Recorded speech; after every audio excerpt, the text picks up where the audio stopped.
Well, we're here today with Dr. Aronowitz, a orthodontist from Beverly Hills, California, the sunny Beverly Hills in California. Dr. Aronowitz, how are you? I'm feeling fine today, thank you. Good. Dr. Aronowitz, let's get into it. You're an orthodontist, which is a person who puts braces on teeth and straightens out the teeth. Now, tell me a little bit,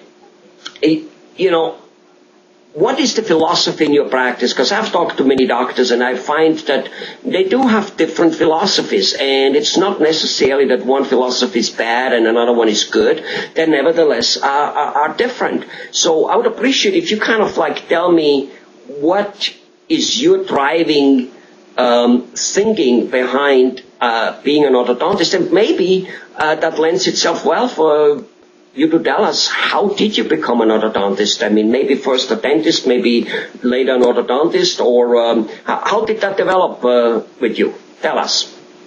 Well, my dad, my dad was a dentist, and he would bring his dental journals home, and sometimes he would share with me some of the things that he found exciting.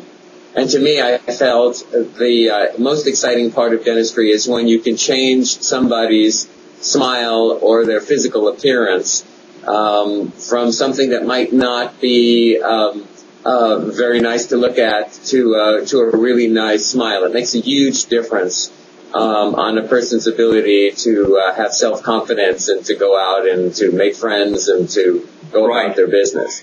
So I kind of leaned into that right from the beginning. And in dental school, I realized that I could do more of that aesthetic change in orthodontics than I can do actually in dentistry. So that's how I got into that.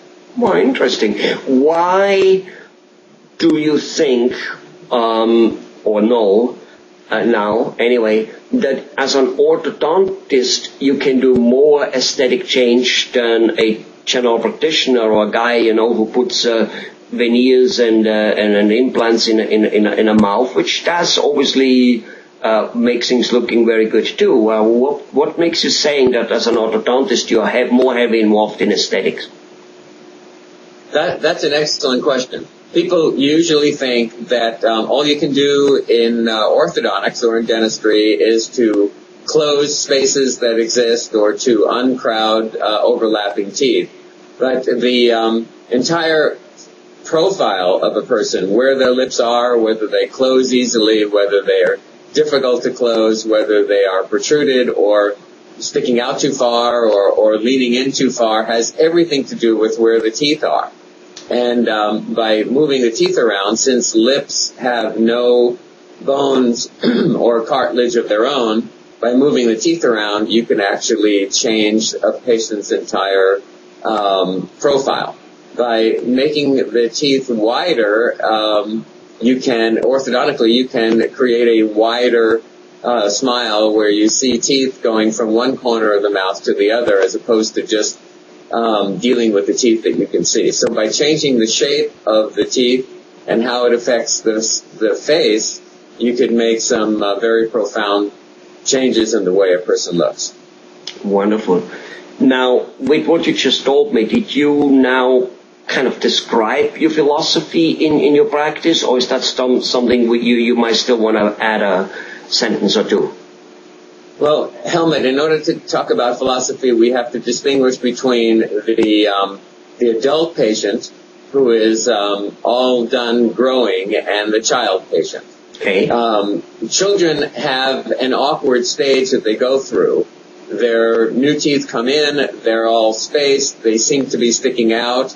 You have to be able to distinguish between, is this just a transitional phase? Is this something that they're going to grow into or grow out of? Or is this something that needs correction? A good deal of the time, parents are concerned that their children's teeth seem to be coming in the wrong way, and what I guide them with is just kind of wait until they grow some more, and you can see the trend turning, and they turn into that beautiful swan that the parents were hoping for without any orthodontic intervention, as opposed to knowing the difference between that and some problems that actually do need to be corrected early on. So my philosophy in seeing a child is to distinguish between what is just growth related and something that they will grow into or grow out of. Their front teeth seem really big for a small face, but their face is going to change and their face is going to grow and they'll grow into it, as opposed to some problem that actually needs to be corrected early on so that they can grow without that impediment. The philosophy for an adult is quite simple. Everything, what you see is what you get. Everything is already there. And the trick is to distinguish between the good features of a person's face and make sure that that doesn't get changed, that doesn't get messed up, and just correct the bad features. So go with the strong points of the patient and then just fill in the weaker points.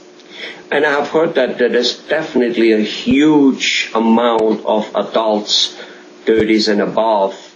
I have even heard people who are 60 and stuff like that. But anyway, a huge amount of people apparently start realizing that orthodontic treatment for them gives them what, well, maybe they should have had it when they were 20, but the point is they can actually do it. It's not too late, and they can preserve their otherwise beautiful teeth, as you said, like keep what's beautiful already and what's correct, and just tweak it a little bit, and there they are, and have that $1 million smile all of a sudden.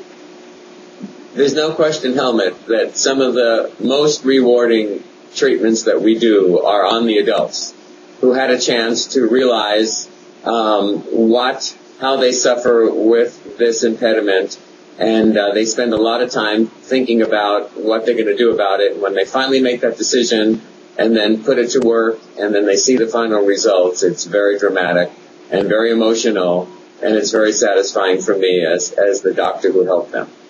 Beautiful.